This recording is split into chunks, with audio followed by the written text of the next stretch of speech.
E Danilo veio conversar com a gente sobre Setembro Amarelo, o mês de promoção da vida. Boa tarde, Danilo. Seja bem-vindo sempre à Voz das Mulheres. Boa tarde, Márcia. Boa tarde, equipe da Rádio Excelsior da Bahia. Boa tarde, ouvintes. É um prazer imenso voltar a essa casa maravilhosa que tão bem acolhe essas pautas que são imprescindíveis para a população, sempre versando da melhor maneira possível sobre saúde mental, psicologia, saúde emocional, saúde coletiva como um todo. Isso é muito obrigado, sobre... Márcia. E obrigada a você, sempre solícito. Danilo, antes de começar o nosso bate-papo, eu gostaria de comunicar a meus ouvintes, porque eu acabei derrubando o meu celular ontem, depois do programa, ontem à tarde, e quebrei. Ele quebrou a tela, enfim, ele não está funcionando, né? Eu gostaria também de pedir, aproveitei e pedir que orações para meu pai, né? Meu pai está na UTI, mas graças a Deus as notícias é que ele está, não é Covid, problemas da idade mesmo, e ele está se recuperando, está respondendo bem. E assim, com essas preocupações todas, acho que eu fiquei meio atrapalhada. Ontem acabei quebrando o telefone. Então, de hoje para esse final de semana, eu não posso fazer muita coisa. Quer dizer, de hoje para amanhã. Mas final de semana eu vou ver o que é que eu posso fazer com outro aparelho. Então, hoje, se alguém quiser participar, né? No passado eu recebia as ligações ou recebia os e-mails. Né? Depois do WhatsApp, até as pessoas que me mandavam e-mail começaram a mandar mensagem pelo WhatsApp. Então, hoje, se quiser fazer alguma pergunta, o e-mail é a voz das mulheres, no plural, a voz das mulheres, @am840.com.br. Quem já enviava, já está com ele cadastrado, fica mais fácil também. Né? Mas segunda-feira, porque amanhã eu acredito que eu não tenha resolvido, mas segunda-feira a gente volta ao normal. E voltando, né, Danilo, são registrados, eu anunciei, né, como eu falei anteriormente, 12 mil suicídios todos os anos no Brasil e mais de 1 milhão no mundo. Né? Trata-se de uma triste realidade, né, que registra cada vez mais casos, principalmente entre os jovens. Né? E ainda, nós falamos já aqui no passado, né, Danilo, que há muito preconceito, muito tabu em relação ao suicídio. Isso dificulta também, né, que esse tema seja debatido, abordado, né? E, assim, falar, né, Danilo, sobre o suicídio é importante para a prevenção, né? E assim, que cuidados a gente deve ter ao falar do suicídio? Falar de suicídio, Márcia, é imprescindível, é essencial. Por que eu digo isso? Porque às vezes as pessoas têm um mito, têm uma visão completamente equivocada de que é preciso calar sobre esse assunto, porque supostamente falar poderia estimular, né, essa prática, o que é um equívoco, isso não é verdade. A questão é que muitas vezes as pessoas têm esse receio porque existem alguns dados, esse é o chamado efeito Werther. Talvez você já tenha ouvido falar sobre isso, Márcia, que é o fato de que quando se romantiza a descrição de um suicídio, você pode levar a pessoas a também buscarem essa saída para suas vidas. Né? Por quê? Porque houve um certo livro que foi escrito por Johann Wolfgang Goethe, o maior literato da língua alemã, é bom que se diga. Ele escreveu um livro sobre isso, né, sobre o jovem Werther, e esperava com isso que os jovens, ao lerem, tivessem uma atitude de repulsa a esse tipo de prática, mas o que aconteceu foi exatamente o oposto. As pessoas começaram a achar romântico, achar bonito, idealizar aquela circunstância e acabaram tendo, sim, um aumento do número de suicídios entre os jovens que leram o livro. A grande questão é como falar sobre o suicídio, né? Por isso que, inclusive, algumas instituições de saúde mental têm feito e enviado para as mídias, né, uma cartilha a respeito disso, explicando que os dados devem ser bastante objetivos, sem detalhes, sem romantização, sem nenhuma possibilidade de trazer um conteúdo afetivo na circunstância, justamente para que não seja um estímulo. Mas sim, é importante falar, até porque a pessoa que está tendo ideação suicida, a pessoa que está tendo essa intenção de se matar, no momento em que você fala com ela sobre essa possibilidade, ela se expressa. E aí sim a gente vai poder dar ajuda para essa pessoa.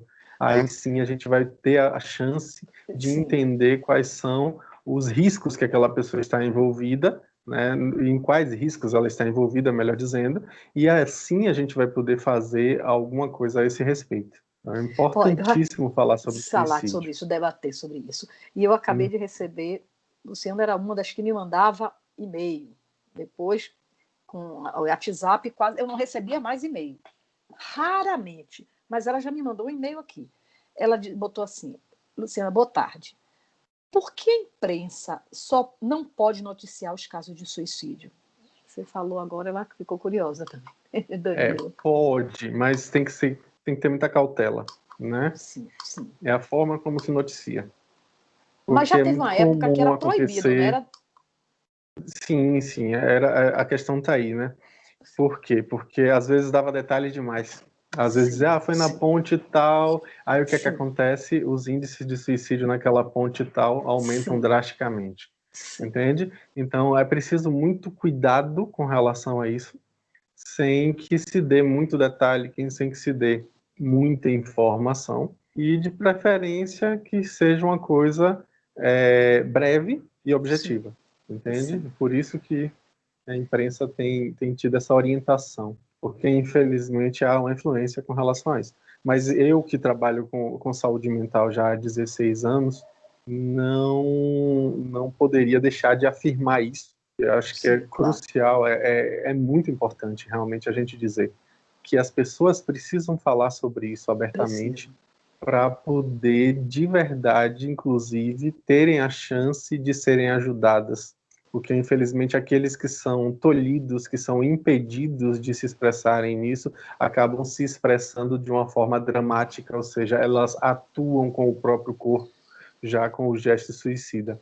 Então, por conta disso, o falar pode evitar essa atuação, né? Então, é bom a gente realmente ter essa chance de se expressar. E falando até sobre a campanha, né, o mês de setembro, né, Setembro Amarelo, que, como eu falei, tem o objetivo de também reduzir os números do suicídio, né, conscientizando, como você acabou de dizer, a sociedade sobre esse grave problema, levando as pessoas, debatendo e levando as pessoas também a falar. E esse mês também, não é, Danilo? São muitas as ações desenvolvidas, né, para o setembro, né, para o evento, o grande evento que é o Setembro Amarelo. Né? Não se fala em suicídio só em setembro, o ano todo, sempre. Mas tem eu acho que é importante essas datas emblemáticas. É porque, na verdade, o dia 10 de setembro é o Dia Mundial de Prevenção do Suicídio. Sim, dia 10. Então, se escolheu esse mês específico de setembro por conta dessa especificidade. Mas é óbvio que é importante eu sempre falar isso, né? Eu tenho publicado, inclusive, de vez em quando nas minhas redes sociais a esse respeito, que a gente não fale de suicídio só em setembro.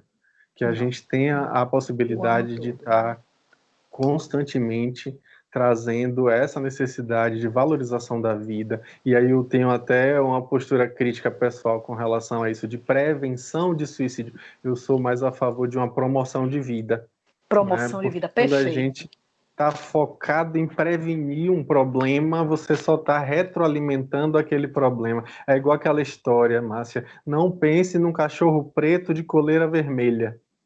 Acabou de pensar, isso, não é verdade? Perfeito. Não tem como não pensar. Quando você está dizendo para não fazer tal coisa, você está retroalimentando a ideia daquela coisa. Isso. Então, é importante a gente promover vida sustentável em diversos aspectos, promover significado, promover sentido existencial, promover felicidade na convivência, melhoria dos relacionamentos interpessoais, principalmente do relacionamento intrapessoal, que é a minha relação comigo mesmo, com minha autoimagem, com minha autoestima, meu autoconceito, minha autoeficácia. Então, tudo isso é importante a gente estar o tempo inteiro promovendo, né? E, aliás, de certo modo, eu gosto sempre, você já me conhece há algum tempo, né, Márcia, sabe disso, eu gosto sempre de ter essa ênfase, porque é crucial para as pessoas viverem vidas significativas. né? Porque uma vida sem significado é vivida com desespero. Então, por conta disso, às vezes que as pessoas buscam uma saída mais breve, mais rápida, que é pelo suicídio, e infelizmente é muito triste, né? É uma situação extremamente difícil, tanto para o nível pessoal, quanto para o nível familiar, quanto para o nível coletivo também, é bom lembrar, né? É verdade. Inúmeros estudos apontam para o fato de que há uma oneração enorme dos cofres públicos para atender pessoas que passaram por tentativas de suicídio. Que é um problema grave já de saúde pública mesmo, né, Exatamente. Danilo, você sempre enfatiza e eu assino embaixo, endosso. Assim, mas falando, quais as principais causas, né, e distúrbios relacionados à prática do suicídio? A depressão é a maior delas, Danilo?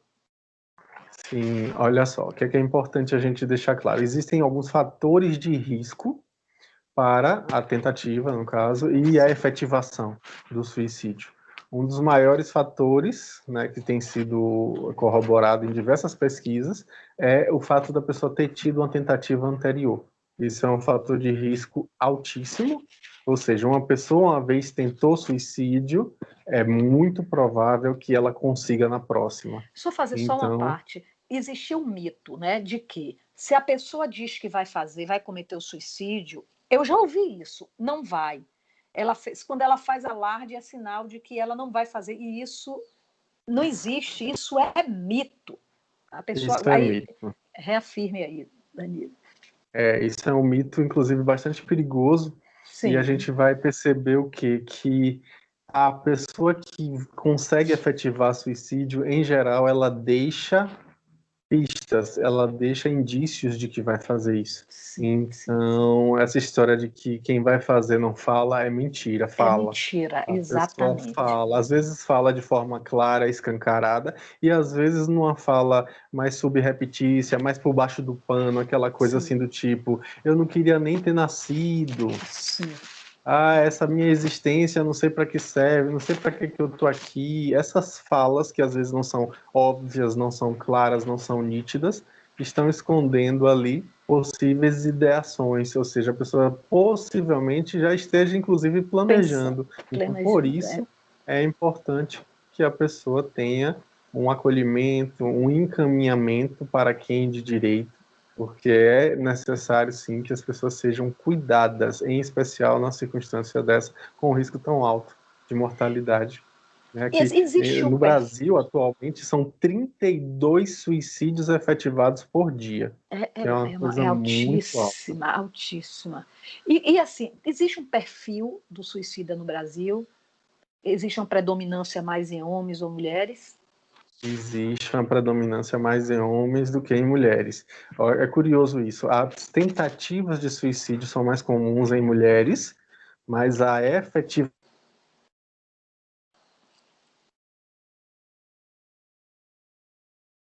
Oi, Danilo. Oi. Danilo. Tá me ouvindo? Oi. Ouvi, mas teve um momento que fugiu a voz.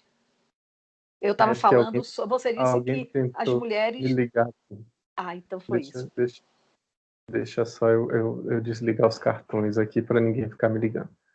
Tá. Pronto, desculpa, Márcia. É isso, então, sem problema.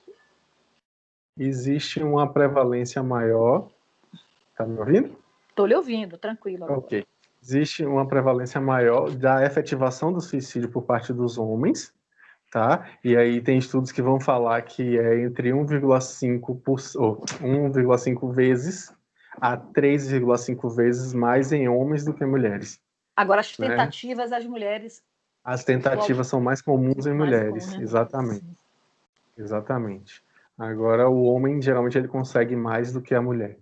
Isso é que é importante a gente frisar, né? A necessidade de construir uma cultura do masculino, uma cultura acolhedora, uma cultura em que esse homem não possa vivenciar, né? Exatamente, vivenciar uma masculinidade não tóxica. É exatamente isso. E assim, e com a pandemia da Covid, aumentou o risco de suicídio? Houve um aumento nos índices? Hoje a gente ainda não tem dados claros a respeito disso, apesar de que há muita estimativa. O que é que a gente tem de dados claros, e isso foi publicado não tem um mês, na Lancet Psychiatric, que é a parte da psiquiatria da famosa revista Lancet, do Reino Unido, sobre medicina, que eles deixaram claro nos levantamentos que a busca por atendimento após tentativa de suicídio aumentou enormemente. Esse é um dado concreto. Agora, a efetivação, ainda existe uma estimativa de que sim, tivemos um aumento, apesar de que em alguns países isso teve um retrocesso. É interessante, né, o contrassenso aí, porque, por exemplo, no Japão, os índices de suicídio durante a pandemia diminuíram. Olha. Interessante, né, Márcia? Mas aqui no Brasil, a probabilidade é muito maior que tenha aumentado.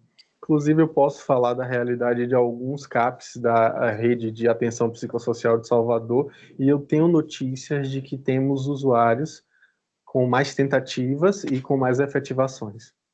Então, a gente ainda não tem um dado numérico exato, numérico mas em breve, com certeza, uma estimativa, e isso faz sentido, né? Agora, eu estava vendo que uma pesquisa da Unifesp indicou que a chance de um adolescente do sexo masculino tirar a própria vida é 3 vezes maior. A gente está falando de homem e mulher, 3 vezes maior do que uma menina. E aquilo que você disse, as meninas tentam mais, mas os meninos são mais letais. Com relação a essa faixa etária, qual o motivo disso, assim, que os jovens cometem suicídio? Existem inúmeros fatores que devem ser levados em conta. O primeiro fator que eu acho que é crucial para a gente levar em consideração é a possibilidade de presença de um transtorno mental. Existem estimativas que chegam a números exorbitantes, dizendo que mais de 90% das pessoas que cometem suicídio têm, no caso tiveram, um transtorno mental. Então, isso já deixa bem claro, né, que transtornos mentais como depressão, o transtorno bipolar de humor, o transtorno de personalidade borderline, os transtornos por conta do abuso de substâncias psicoativas como álcool e outras drogas. Todos esses transtornos estão envolvidos nessa circunstância. São raros os casos em que não há um transtorno prévio, né, que seja um fator determinante. Tanto em adultos como crianças, como adolescentes, né? Tanto adultos quanto adolescentes. Nós precisamos também levar em conta, destacar a questão da cultura, né? Porque, infelizmente, a gente tem visto, e eu tenho visto empiricamente na clínica isso de forma muito forte, a questão do imediatismo. A busca por recompensa imediata, por prazer imediato, por reforçamento imediato, a dificuldade em protelar essas recompensas, em postergar o recebimento de recompensas, faz com que a gente, nessa cultura imediatista, queira extirpar sofrimentos, decepções, fracassos, lutos de forma instantânea. Entende? Então, por conta de uma baixa tolerância à frustração e por conta de uma busca por uma recompensa imediata, ou, no caso, a recompensa aí pode ter a ver com a busca por prazer ou a fuga da dor. E aí, nesse momento, obviamente, que o fator cultural faz toda a diferença, e a gente precisa fomentar uma cultura em que as pessoas tenham como aprender a lidar com frustrações, a aprenderem a ouvir não sem sofrer tanto por isso.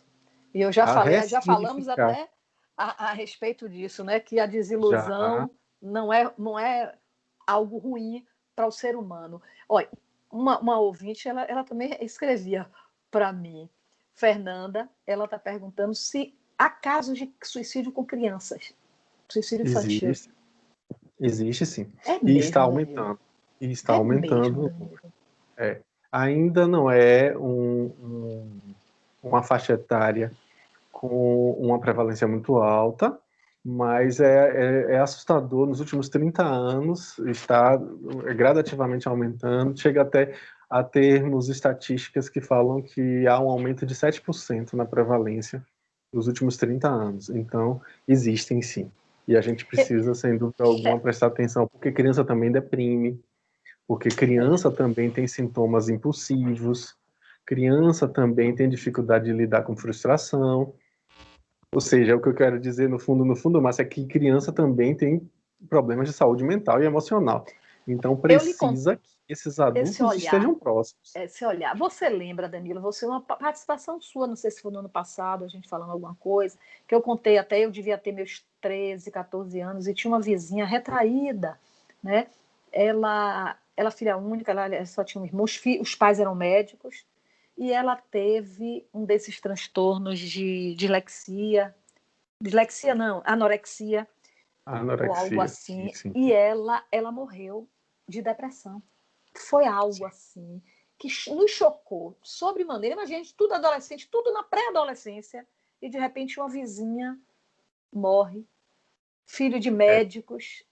É algo assim assustador, né? Impactante. Inclusive, é bom lembrar que a própria anorexia mata. Sim. Né? Mata por conta do fato de que a pessoa não está tendo eletrólitos, não está tendo nutrientes e, obviamente, gradativamente o corpo vai chegando ao extremo de um colapso. Né? E aí, por conta disso, morre. Mas tem casos, Márcia, em que a pessoa está com uma depressão tão profunda que ela simplesmente não se alimenta. Por exemplo, casos de catatonia, uma Eu depressão acredito que tenha sido severa. até isso, viu, Danilo? Uhum. E aí a pessoa não se alimenta e morre de fome, literalmente, morre por inanição. É muito triste, mas isso acontece e a gente precisa sempre estar muito Ah, atento, tem. né? Isso. Hoje até eu estava vendo num programa de Fátima Bernardes, eu estava assim, aqui trabalhando, liguei assim a TV, não acompanhei, porque já estava no final, mas eu vi que ela entrevistava uma psicóloga, estava falando sobre uma nova, a internet, enfim, né, que também pode ser também uma das consequências, né, que leve uma criança, um adolescente, e deve ser não, é que a gente já viu os jogos, né, do Pateta, o Baleia Azul, a gente já falou aqui sobre isso. É um outro, parece que é Like o nome. Já tem mais dois. E alertando, eu vou até me aprofundar mais, provavelmente na Globoplay, voltar a assistir o programa para ver nessa entrevista em que ele falava sobre isso, né? Com crianças, cooptando crianças e levando, e de repente leva também, a gente não sabe a quê, né? É muito, meu Deus, a gente fica assim, se a gente não tivesse fé e não acreditasse que existem pessoas melhores do mundo do que as pessoas mais, do que a maldade, a gente ficava, de repente, sem esperança. Não é verdade, Danilo? É por Porque, isso que a gente precisa ter muito cuidado e muita atenção com as crianças em geral. Muito cuidado, porque às vezes a pessoa é órfã de pais vivos, né? Isso sim, acontece. Meu filho tem TDAH, tem transtorno de déficit de atenção. Aí eu brinco e digo, transtorno de déficit de atenção dos pais em relação a ela, isso, é verdade. que às vezes é o que acontece, né?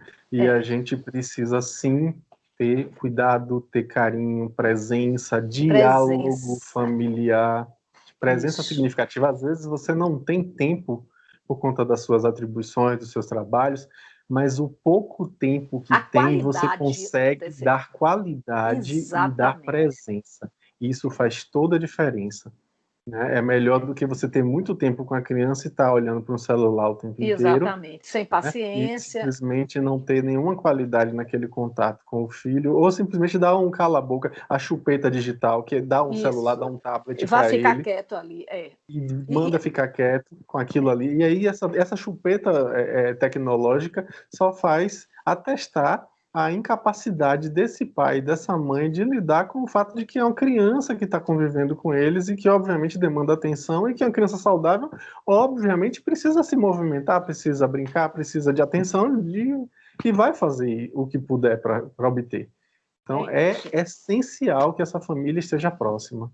A supervisão, eu acho.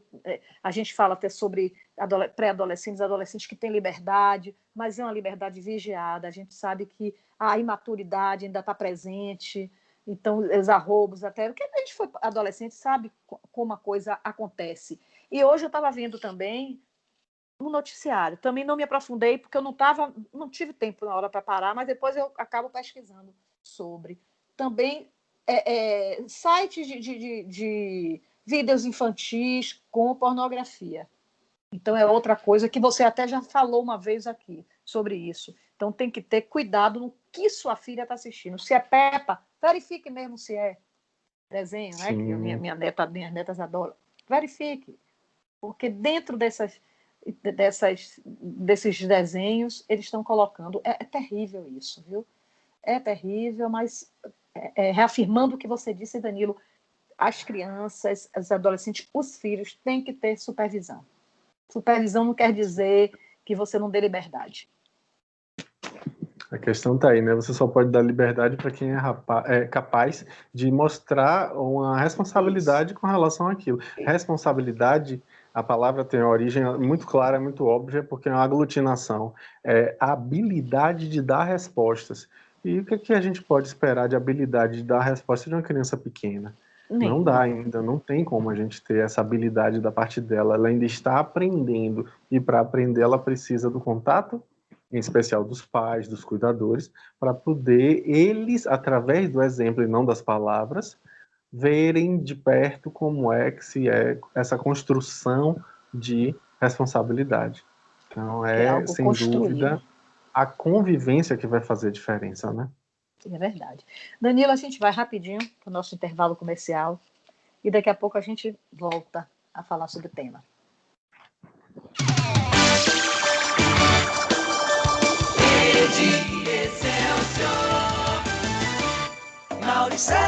Mauricéa, um frango bom é boa ideia, é leve, é delicioso, nutritivo e mais saboroso. Eu super indico esse frango frito, assado ou cozido num prato gourmet. É mais proteína pra oferecer, Mauricéa combina com você.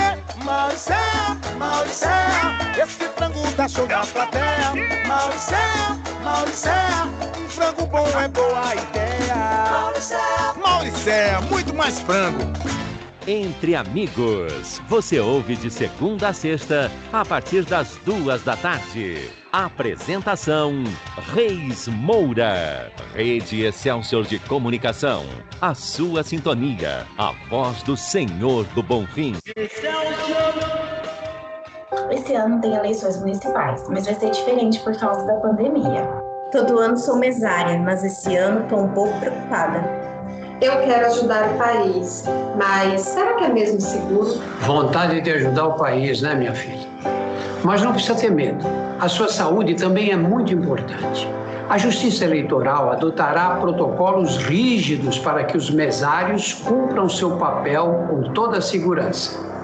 Se você não faz parte do grupo de risco para o coronavírus, seja mesário. A Justiça Eleitoral conta com você.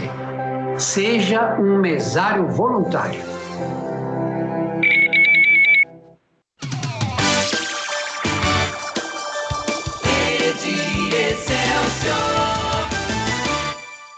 Já é notícia. Olá, meus amigos, eu sou Drauzio Varela. Nós estamos no mês de setembro, o Setembro Amarelo, o mês de prevenção ao suicídio. A intenção de atribuir a cor amarela para esse mês é chamar a atenção para a prevenção mesmo do suicídio. Porque você, às vezes, tem um amigo que diz, eu ando muito triste, sou capaz de me matar, e às vezes a gente acha que é exagero, não leva a sério esse tipo de comentário. Está errado, tem que levar a sério, porque algumas dessas pessoas vão tentar se matar mesmo. E o que nós temos que fazer diante dessa situação? Eu acho que todo mundo que fala seriamente que quer dar cabo à vida tem que ser encaminhado para uma avaliação médica, porque por trás dessa intenção há sempre uma doença mental associada, que precisa ser tratada. A gente acha que o suicida é um fraco, que ele não tem coragem de enfrentar a vida e se matou, atira nele a culpa da doença que ele tem. Nós precisamos ter um diagnóstico. Às vezes, com um simples medicamento, com tratamento psicoterápico, essas pessoas abandonam esse tipo de ideia. O que não pode é a gente ficar de braços cruzados, esperando para ver se a pessoa estava falando seriamente a respeito da intenção de se matar. Todas as pessoas que manifestam essa intenção têm que ser encaminhadas para uma avaliação médica. Se não for possível, com um bom clínico, uma pessoa que tem um pouco de experiência de medicina e saiba identificar os principais problemas psiquiátricos. Estamos apresentando A Voz das Mulheres. Comunicando, Márcia Mendonça. 13 horas e 38 minutos, estamos de volta. Estou conversando com Danilo Cruz, que é psicólogo da Clínica Numen, é professor, é escritor, é palestrante e servidor público. Estamos falando sobre Setembro Amarelo, o mês de promoção da vida. Então, repetindo que eu tive problema com o telefone, o nosso e-mail é avozdas mulheres@am840.com.br. Danilo, eu acho que eu tenho até um e-mail aqui. Eu estava abrindo aqui e me distraí. Deixa eu ver aqui. Sim, falando sobre esse áudio, né, que acabamos de ouvir do Dr. Drauzio Varela, que faz parte de uma campanha nacional, né? E é tudo isso que você, confirmando que você já vinha conversado com a gente, né? A respeito da promoção da vida, dos cuidados, da própria, dos sinais que a gente vai também... Você falou a respeito, né, dos sinais que a pessoa que está ideando, que está pensando em cometer um suicídio. Aí chegou um WhatsApp de Maria, as pessoas que Maria também me mandava pelo e-mail, ela dá boa tarde, ela diz assim: doutor, o que as famílias podem fazer logo que percebam que algum membro está apresentando pensamentos suicidas? Em primeiro lugar, é importantíssimo buscar ajuda profissional. Tá, Meire? Sim. Então, a ajuda profissional é crucial. A gente não pode dar vacilo. Se você percebe que existe esse risco, né, e mesmo que você fique na dúvida, é melhor procurar ajuda profissional o quanto antes, porque, como foi muito bem colocado por Dr. Drauzio Varela no áudio, é realmente necessário investigar se ali existe um transtorno mental e, se houver, ele precisa ser tratado o quanto antes para que a vida dessa pessoa não seja posta em risco. É crucial. Aí você vai ter também a necessidade de um suporte familiar em diversos aspectos, a aproximação dessa família para dar continência, para dar senso de pertencimento, para dar respaldo, para mostrar para ela que as pessoas realmente se importam com ela, e inclusive aí pode ser levado em consideração a questão da aproximação religiosa, porque essa aproximação religiosa, essa abordagem religiosa, ajuda porque inúmeros estudos apontam que é um fator de proteção. Um fator de proteção, a fé, sem dúvida nenhuma. Maravilha você ter essa possibilidade. Agora tem que ser uma coisa que a pessoa realmente se encante com aquela ideia, se identifique. Não é uma imposição religiosa, porque isso só piora tudo. Isso faz com que a pessoa sinta que está, né, em uma situação de equívoco, portanto, ela não é merecedora sequer da companhia daquelas pessoas daquele âmbito religioso. Não é isso, não é uma tentativa de imposição da fé. É uma tentativa de acolhimento e de preferência na própria fé da pessoa, e não uma imposição da fé. Isso também não ajuda. Isso, nesse momento, pode, inclusive, piorar.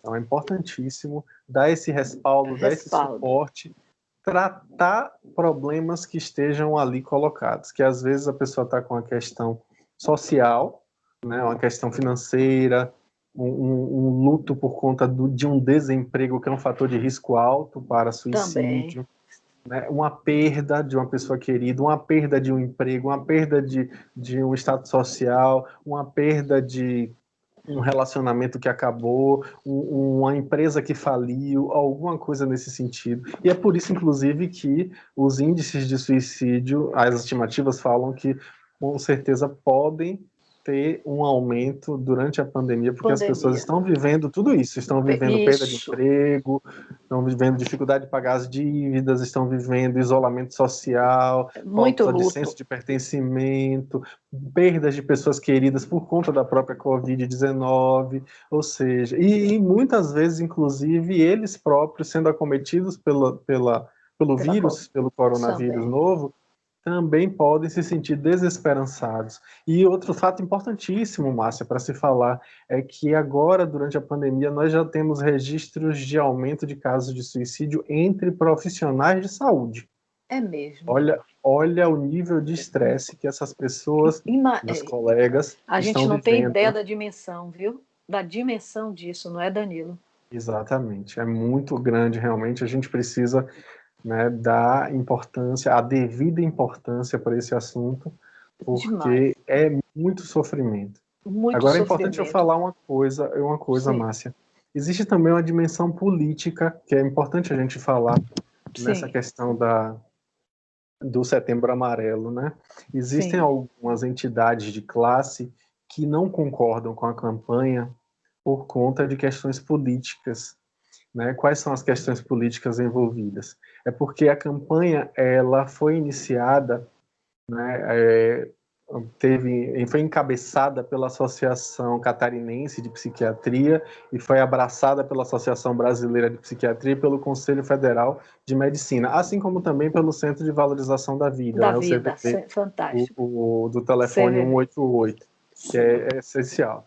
Só que aí o que é que acontece? Algumas entidades de classe são contrárias a essas anteriores que eu falei, sem ser o CVV, é claro, porque eles estão numa visão de saúde, não uma saúde pública, mas uma saúde privada, uma campanha para pessoas que podem pagar, uma campanha de Setembro Amarelo para fomentar essa possibilidade de desmantelamento do SUS. Isso é importantíssimo a gente falar, porque várias entidades não estão aderindo à campanha, justamente porque essas duas que eu falei, que encabeçam a campanha, têm uma visão de retrocesso da saúde mental. Como assim retrocesso? Eles não apoiam os avanços da rede de atenção psicossocial, como, por exemplo, o CAPS, que é o Centro de Atenção Psicossocial. O financiamento federal dos CAPS, eles não apoiam. Existe toda uma, como é que eu diria, dificuldade com relação ao aparelhamento desses CAPs, a contratação de novos profissionais, né? Isso tudo é importante a gente deixar claro. Deixar claro. Porque realmente a gente não tem como falar em campanha de Setembro Amarelo se não tivermos um SUS fortalecido, uma rede de atenção psicossocial fortalecida, com equipamentos que condigam com a questão do que está colocado na lei. Por exemplo, o Salvador até hoje ainda não tem um CAPS 3 funcionando 24 horas, como deve ser. Sim, né? sim. E para uma cidade tão grande quanto Salvador, isso realmente é um absurdo. Né? Então a gente precisa, sem dúvida alguma, também se colocar dessa forma para deixar claro que só dá para fazer Setembro Amarelo, promoção de vida, com profissionais sendo contratados, né? Com exatamente, CAPs, né? Usar também com todos os materiais. Diga. Sim, pode continuar. Isso. Fale. Pode falar, Danilo. Não, eu só ia complementar que a gente aproveita, porque é uma data emblemática, para trazer, abordar, até bater esse assunto tão sério e para também reivindicar e levar à luz as necessidades e as demandas, né, que ainda não estão preenchidas, né, lacuna da saúde mental, para a saúde mental. E é importante também por aí, né, Danilo? Com certeza. A gente precisa de CAPs funcionando com materiais, com equipamentos adequados. A gente precisa... Por exemplo, eu trabalho em um CAPs que tem telha de amianto. Imagina o que é isso. Uma entidade de saúde com telha de amianto, que é sabidamente carcinogênico. Não é só pelo calor, não. Amianto causa câncer. É principalmente por conta disso. Sim, de amianto, eu penso em eternite. Olha, exatamente, mas causa câncer. Isso não dá para a gente agora eu ter. lá associei, é verdade. É verdade. Né? Eu tenho aqui o José Carlos, ele manda zap, mas ele mandou um e-mail. Ele diz assim: a psicoterapia ajuda muito, não é, Danilo? Aí ele pergunta: é muito difícil para o profissional atender pacientes com ideias ou que já tentaram suicídio? É uma pergunta para você, viu, Danilo? Entendi. A psicoterapia, sem dúvida alguma, ajuda bastante. Para tudo. Tá? Tudo, com certeza, não tenha dúvida. No âmbito individual, obviamente que a gente vai ter uma possibilidade ímpar de levar a pessoa a refletir, a fazer uma rebiografia narrativa da sua história, a ter uma outra leitura sobre os fatos que aconteceram no passado, a ter um outro posicionamento diante das circunstâncias do presente e a ter novas perspectivas com relação ao que vem pela frente no futuro. Então, obviamente que a psicoterapia ajuda a pessoa a atribuir significado existencial e só por isso já é bastante positivo. É preciso também levar em conta de que a gente precisa tornar acessível psicoterapia para toda a população, voltando aí a falar da necessidade de um olhar de saúde coletiva, de um olhar mais de saúde pública, né, que é, sem dúvida, o que mais necessitamos hoje em dia e que, infelizmente, os recursos não estão chegando para a saúde mental como é necessário que cheguem. E ele pergunta ainda se é difícil para o terapeuta, né? Deixa eu ver de novo aqui a pergunta que ele colocou, né? Se é muito difícil para o profissional atender pacientes com ideias suicidas ou que já tentaram. Não é fácil não, Márcia, porque a gente acaba entrando em contato com conteúdos nossos, mas como é sabido, né, eu tenho falado isso de vez em quando, o psicólogo ele também precisa de psicólogo. Faz terapia, né? É verdade. Ele precisa fazer terapia justamente para não misturar as demandas dos seus pacientes com as suas próprias, inclusive precisa de supervisão clínica para discutir alguns casos que são mais demandantes, que são mais intensos para ele como pessoa e como profissional. E aí, nesse momento, ele vai ter a oportunidade de ver os pontos cegos, de ver quais são as circunstâncias pessoais, mas é óbvio que um bom treinamento e um bom trabalho pessoal por parte do profissional vai fazer com que ele tenha a possibilidade de ofertar um bom serviço para essas pessoas. O preparo, né? Isso qualificado. Com certeza. Danilo, ontem até eu compartilhei no meu Instagram, eu achei curioso, eu recebi. Eu vou na terapia, não sei se você viu isso, eu vou na terapia para ouvir o que eu tenho a dizer. E é uma verdade, né? É uma verdade. É isso mesmo. Às vezes a gente não se ouve, né, Márcia? Não. A gente às vezes vive um analfabetismo emocional, a gente não sabe nem o que sente, nem dá nome às coisas. A gente abre geladeira para pensar, a gente às vezes não sabe diferenciar fome de ansiedade. Falei isso, compulsão alimentar. Falei sobre isso com a psicóloga, viu, Danilo? Que ela tem um projeto Pense Magro. E, Danilo, você veja, por exemplo, eu estou preocupada com meu pai, né? Eu também estou em distanciamento, não é fácil. Eu trabalho, estou em home office, né? Eu faço terapia, eu faço pilates online. Eu tenho uma vida, estou com uma vida produtiva, leio, que eu adoro. Mas com essa situação, né, de meu pai, né, já idoso, com mais de 90 anos, internado, eu acabei quebrando hoje sem nada, que eu nem sou desastrada, às vezes, né? Às vezes tem pessoas que realmente que derrubam as coisas com facilidade, eu conheço várias. Mas eu até que não. Mas aí já ando quebrando, que derrubei o celular, enfim, a gente não sabe nem o que é que está sentindo, nem o que leva, né? Às vezes, a esse tipo de comportamento. Mas deixa eu falar uma outra coisa que eu estava lendo também, de que o suicídio entre idosos aumentou também. E mais também o sexo masculino, né?